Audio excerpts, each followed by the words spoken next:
Let's see if this is saying everything looks good. I think it does. Hopefully you can hear me okay. Drop a comment and say hi if you can, because that'll help me out a little bit. And then I am looking for things like my overlays, chat. Where do I have? Where the heck is chat? There it is. Chat window.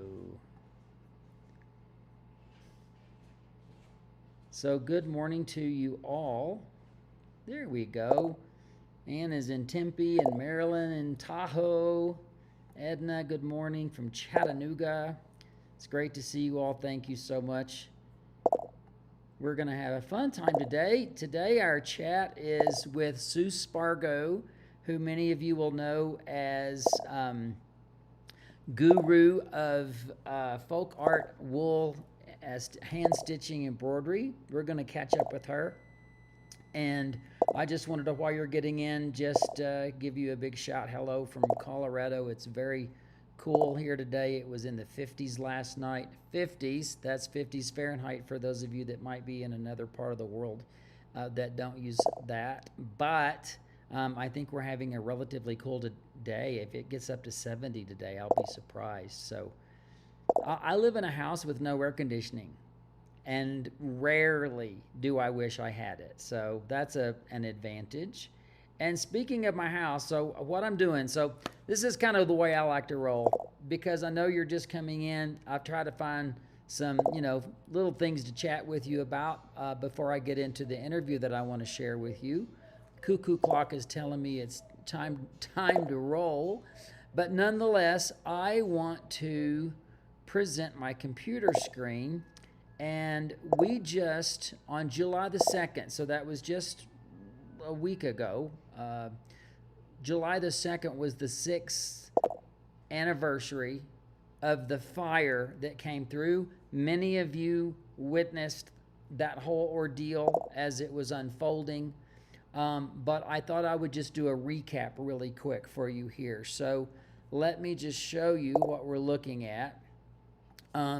This is the fire coming to my house. So that brown roof, little green stucco house down there is my house. And I got this picture on Sunday night. I was in Chicago, flying home on Monday morning. I had been at Bernina University and doing some things there. And I decided there's nothing that I can do here. So I stayed worried and sick and all of that. And this was the picture I got on Sunday night. But on Monday, when my flight landed, I got a text saying, I see the house. But quickly, once I got from Colorado Springs to our neck of the woods, the fire had really exploded. So my house is up in that smoke, just down there in the bottom, just over that ridge. And so that's what we were looking at. And for 4 days, we thought the house was gone. But this is what we saw when they finally let us in. So this is up on the hill, kind of where I have a neighbor who has a little house up there. Their house was spared. It's right behind me. And this is what it looked like about a week after the fire. And this is a little more detail, and many of you may have seen these, but if you didn't, I thought that was important to show you, because yesterday I was up there and this is what it looks like now. So this was yesterday, to give you just an idea of how the green is coming back. There are trees like these that you see in the foreground. These are fir trees that did not burn. I have a few of those around my house. And if you kind of look up right above, just go straight up my house, you'll see a dark green little area. Those are some fir trees that managed not to burn. But you'll see those sticks in there as well. And all of those kind of gray looking sticks are fir trees that cannot recover. But all the green that you see is basically just vegetation and gamble oak, scrub oak that's come back from their roots. And so it's beautiful. But what prompted me to tell you that today is this morning I'm looking out the terrace window, and we have a set of ravens, a pair of ravens that up in that autumn rock formation up there have nested for 2 years and hatched out babies. We've got 3 babies this year. And I saw them on a tree just right here above my house. I saw what I thought was a raven, and it was actually. But I thought, my goodness, did 3 of them come together? It was actually a bear. Now, this is not the bear I saw this morning, but this is what we see from the house. Here's the bear I saw this morning from the terrace coming down that tree, that burned tree, right across the gully there. And we kind of went outside and just watched that little bear. I think he's probably just had to leave his mom. I'm guessing he's just a year and a half old, and they've sent him on his way. But that's the kind of excitement that we have around here, you guys. So I can't take that noise away, I don't think. Let me see if I can. I'll see if I can do that. Can you guys still hear me? I have muted my audio, and hopefully you can still hear me. All right, and if you can't, I don't know what to say. All right, so the next thing I want to share with you is this past week also. Thank you, Sandra. The past week, Hugo, well, I had family coming, and so our 3rd bedroom holds my quilts, most of my quilts. I'm going to say like 200. And Hugo decided to set up a time lapse of him moving the quilts from the bedroom and putting them in the sewing studio. So I just thought I would share this with you, and because if you didn't see it, it's kind of fun to see, but it's going to remind me to tell you that on Wednesday this week, 2 days from now, same time, same station, all that stuff, I'm going to be doing a little show and tell of quilts from my collection. Most of them that I'm going to be showing are quilts that I've collected made by other people, so you'll get a chance to see that, and I may show a quilt or 2 of mine, but that's what's going to be going on Wednesday, so I wanted to give you a heads up coming up on that. But today, and by the way, this stat gets higher and higher and higher. There's probably about 200 quilts. It took Hugo about an hour and 20 to 30 minutes to go from that back bedroom into the studio with quilt after quilt after quilt after quilt. And that was a lot. There was a lot of quilts. And I didn't know he was doing the time lapse. I got in right at the very end to help him a little bit. But there you go. So that's what's going on in our world. And I hope you enjoyed seeing that. So, hey there, I see some Jamie and Kath and Sonia and Margot. Hey, Margot. Lori, it's good to see you. You guys, thank you so much for being here today. So, my visit today, I had a little visit with Sue Spargo. And Sue, of course, as many of you know, she's South African.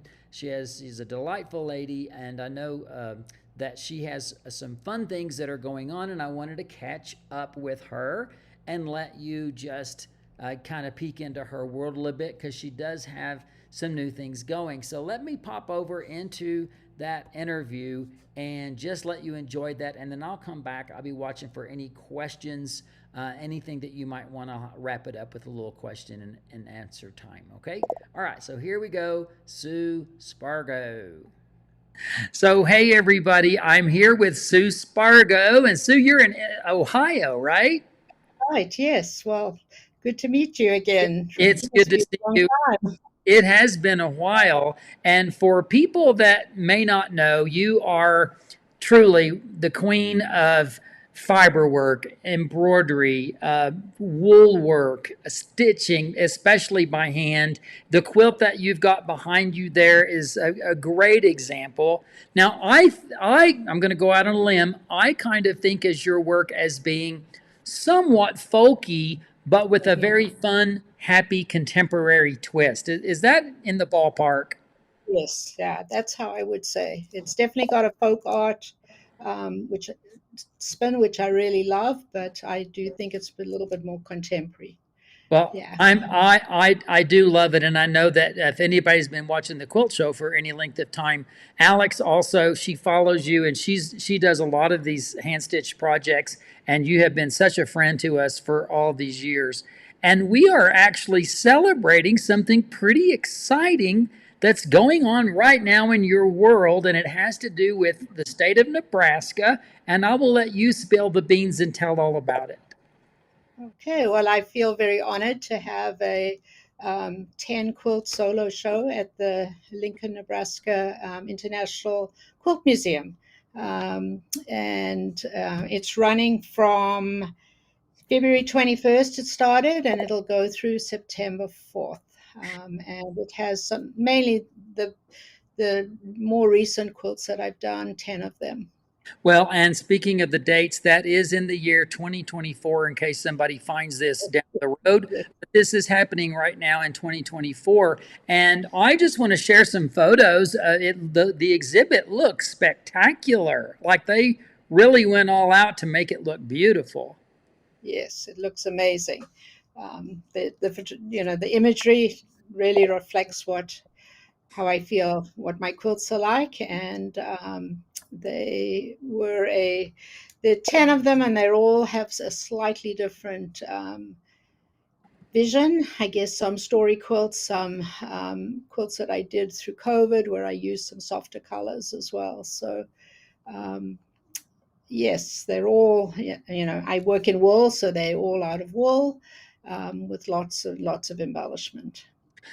So, what I would like to do is perhaps have you share with us some specifics of these quilts. So, like for this one example, let's just tell us the happiness about this because it is fun and whimsical. I love this. Well, thank you. It's called Trade Winds. We're actually, just so everyone knows, we're writing the book right now, which will be released in September. But I always wanted to do an under the water scene, but I didn't want to do something really typical. So I found all the sea creatures that I loved and the ones that I felt I could embellish really well, and then I threw a little boat and some birds in the center. So it's made out of wool, very heavily stitched, and yeah, just So, when you do kind of these wool quilts, is the background also wool? yes. I normally work off a wool background, Okay. and I just love to stitch through it, and Is there any particular items in this that made you kind of surprise happiness? Because I'm looking over it and I'm seeing everything from lobsters to octopus to, what look like little sardines, including a great yeah. white whale. And I mean, but anything that just kind of popped in there that was a surprise for you from this? Uh, well, I love the sardine run because I grew up in South Africa, and that it has to always have a little bit of a story of your background in it, as well as the penguins. But there was, I think, the thing I found the most fun about it was how I use the stitches to bring the images to life. Well, And that's it's sort of hard to tell from a distance, but there's a lot of stitching on it. and it is beautiful. All right, so just for the, I mean, I could live on this quilt for the next 15 minutes, but let's pop into this one. Okay, so this quilt is called Of a Feather, and I'd always wanted to do a quilt that sort of resembled a wreath idea, but I also loved the Mexican otami embroidery, and so I sort of that was a bit of my inspiration, incorporated the two components together. But I also hadn't really worked on a light background with black and white, so that was really fun to do with the I black and white layering I on the background. I love it. One of the things that I honestly love about your quilts is there's no way you can look at them and not smile. Your imagery, it's just happy and cheerful. And there's always not only the design to look at, but what you said earlier about the stitches and all of those little fun details. If we could just get our noses on these, we would really be stunned at the detail that you put in. So tell us about this one. So this one's called Fresh Cut. It was again a first quilt that I did on a black background, and it was very fun because it's you had to use really bright colors in order for it to work. And so I do love to draw, sort of whimsical or folky flowers. Nothing that's particularly realistic. And of course, I had to throw in all those little birds to bring it all together. I think it looks absolutely fabulous. And then now let's take a look at this one. So this is Forest for the Trees. It's when I started a series of quilts that I've been working on that I decided to do more research. So I researched trees from all over the world, and then I picked a tree from every continent, and then I researched the leaves and the seed pod and the bark and the animals or birds that inhabited them. And I told the story as I went along with the quilt. Um, yeah, Well, so I'm used to seeing squirrels in trees and birds in trees, and I only learned recently that goats also love to live in trees, and I see that you have put I goats did in trees. from Morocco. Yes, yes. Yeah, that's the argon tree. That is so great. Well, everybody, if you don't know Sue Spargo and you're getting to know her quilts right now, Sue is known for this wonderful wool work and all of this fantastic embroidery stitching, all done by hand. And Sue, kind of what led you down that path? Did you start into this quilting kind of endeavor kind of traditionally, or were you always an embroiderer and came into it as an embroiderer? How did that journey happen for you? I went into it as a quilter. I'd done lots of piecing. Then I learned to do a lot of hand applique. Um, and it must be about 25 years ago, maybe now, I made my first little wool quilt. I just fell in love with working with it. And at that point, I had never done an embroidery stitch ever in my life. We started to dye our own wools because everything at that time was really dark and primitive, and I wanted some brighter colors. I think we were really introduced to bright wool to the quilting market.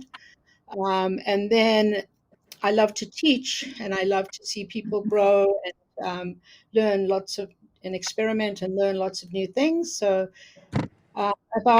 think about 18 years ago is when I started to just learn a couple of stitches and add them to a few things. And I just became fascinated with how the embroidery started to change the imagery on my quilts and how the wool got so much depth with it and dimension. And over a period of probably about 6 years, I just gradually added a stitch at a time as I taught myself. Um, and then I did a quilt that my goal was to do 30 stitches on it. And at that time is when we wrote the first creative stitching book.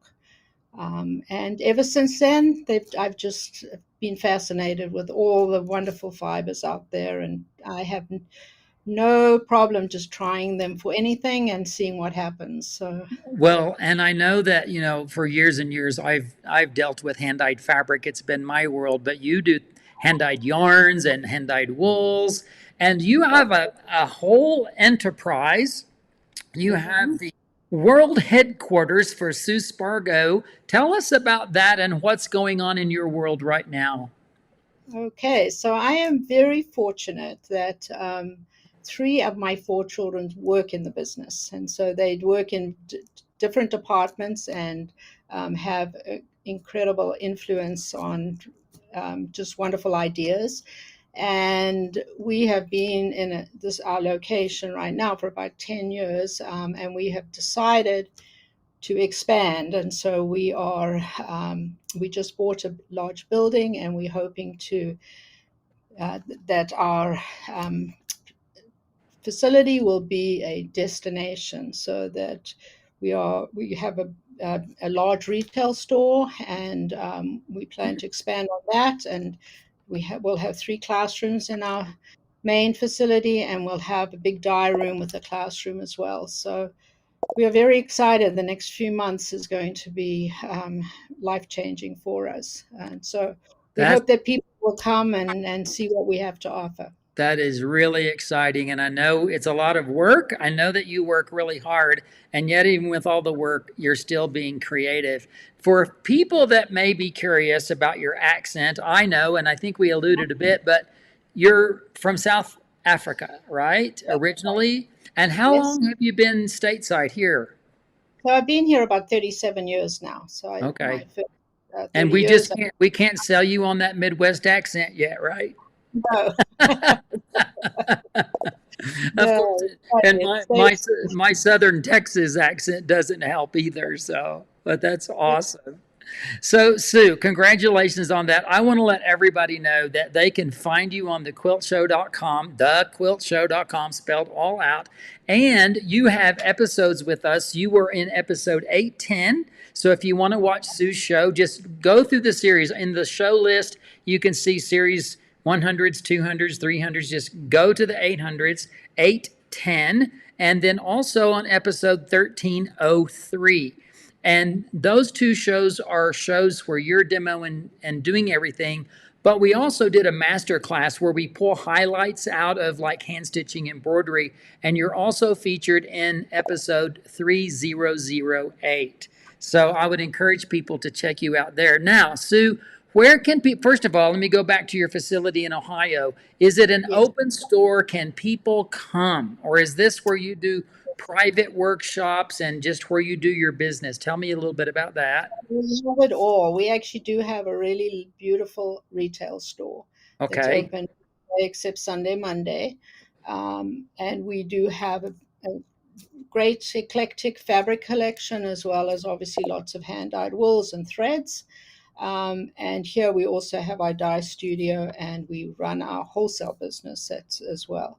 So it's And, in the same facility, but yeah. So we and do. there, sorry, and there are people out there that are going to go, well, do you still teach? Or are you too busy? Are you still out on the road going to shows or going to shops or going to Yeah. guilds? So I am still on the road fair amount, but my plan is in 2026. So next year I'm busy. I'm going to be home a lot more, and I do teach a fair amount of 5-day workshops from here every year as well. So in between my travels, I'm I excited. That's yes. great. Well, you continue to inspire. Thank you for taking time today to chat with me. Congratulations on the exhibit at the International Quilt Museum at the University of Nebraska in Lincoln, Nebraska. Congratulations. And if you guys, if you can get there before the end of September 21st, 4th of September, sorry, the 4th of September, please definitely try to do that. That's awesome. Well, thank you, Ricky. It was wonderful chatting to you. Yeah, I need to see Keep you at well. a show sometime and give you a big hug. I hope that'll That happen. Well, I see you in Houston, perhaps. maybe yes, Okay. maybe Well, we at could that just. maybe I'll get my hug there. All right. Well, Thank thank you so you. much. It's You great take seeing care. you. Thank you so much. Thank you so much. Thank you. So what a delight. Sue is, I mean, she's so humble and yet so enthused about her work. I wanted to take a moment. First of all, there's several of you chiming in, talking that you've seen the exhibit in Lincoln right now. I'm leaving on a jet plane on Friday, and I will be landing in Lincoln. I'm going to the museum, and I'm going to get to see Sue's quilts, but also Victoria Findlay Wolf has a big exhibit there right now. I will get to see that, and lucky me, I get to be chatting with Victoria and later this week. So be watching in the next couple of weeks. I'll share that interview with her and talk about her exhibit, and I'll get to bring some images back from Nebraska with me. You guys, so SueSpargo.com, that's her website. I put it up there on the screen for you. It's pretty straightforward, just SueSpargo.com, and you can find what you need there. But I also thought this would be fun.